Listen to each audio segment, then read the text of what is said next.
Assalamualaikum warahmatullahi wabarakatuh. Perkenalkan, nama saya Sulistiawati Adam. Di video kali ini saya akan mempresentasikan materi mengenai mengelola evolusi organisasi. Yang pertama, mengelola pertumbuhan. Nilai-nilai bangsa Amerika mendukung pertumbuhan. Yang pertama, makin besar makin baik. Yang kedua, pertumbuhan meningkatkan kemungkinan untuk bertahan hidup. Yang ketiga, pertumbuhan sinonim dengan keefektifan. Yang keempat, pertumbuhan adalah kekuasaan. Nah, bagaimana organisasi tumbuh? Nah, ada 4 cara yang paling tidak membuat organisasi pada umumnya tumbuh. Yang pertama itu ekspansi dari domain organisasi yang sekarang ada. Yang kedua, pertumbuhan melalui diversifikasi ke dalam dominan yang baru. Yang ketiga, pertumbuhan melalui perkembangan teknologi. Dan yang keempat, pertumbuhan melalui teknik manajerial yang diperbaiki. Selanjutnya, model pertumbuhan organisasi. Larry Greiner mengkaji sejumlah organisasi dan berdasarkan observasinya, ia mengetengahkan bahwa evolusi organisasi dikarakteristikan oleh tahap pertumbuhan yang panjang dan tenang, diikuti oleh periode-periode kekacauan internal. Yang pertama disebutkan evolusi atau pertumbuhan menciptakan krisis tersendiri. Pemecahan suatu krisis mencetuskan suatu tahap evolusi baru. Selanjutnya, proses evolusi, krisis evolusi, menciptakan model 5 tahap.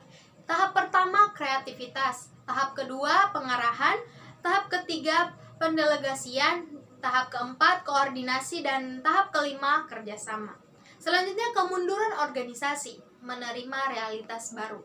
20 tahun yang lalu, sedikit saja manajer atau teoretikus organisasi yang memperhatikan kemunduran. Pertumbuhan merupakan keadaan biasa dan kemunduran jika terjadi dipandang sebagai suatu penyimpangan, sebuah kesalahan yang diciptakan oleh manajemen lemah atau hanya kemunduran sementara yang terdapat pada suatu kecenderungan jangka panjang. Selanjutnya, lingkungan yang berubah disebabkan oleh yang pertama, pasar yang menurun, akhir dari daur hidup produknya, hilangnya pangsa pasar, merger akuisisi, pengurangan sebagian program mereka, kehilangan dukungan para pembayar pajak, perubahan dari prioritas pemerintah, dan erosi dalam basis ekonomi dan pajak. Selanjutnya, faktor ketinggalan pada kajian-kajian mengenai komponen administratif pada organisasi yang saling mundur. Yang pertama, komponen administrasi ditinjau ulang. Yang kedua, meningkatkan alasan bagi pengendalian kekuasaan. Dan yang terakhir, kemunduran mengikuti tahapan. Selanjutnya, masalah manajerial yang potensial jika organisasi mundur. Yang pertama, meningkatnya konflik, meningkatnya berpolitik, dan meningkatnya penolakan terhadap perubahan, hilangnya kredibilitas manajemen puncak, perubahan komposisi tenaga kerja, meningkatnya perputaran tenaga kerja secara sukarela, dan rusaknya motivasi pegawai.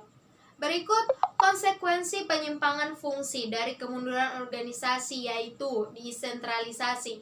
Tidak ada perencanaan jangka panjang, inovasi dibatasi, menyalahkan orang lain, penolakan terhadap perubahan, turnover, moral yang rendah, hilangnya stake, pluralisme yang terpecah-pecah, hilangnya kredibilitas, pemotongan untuk yang tidak diprioritas, dan konflik. Baik, sekian presentasi dari saya. Lebih dan kurangnya saya mohon maaf.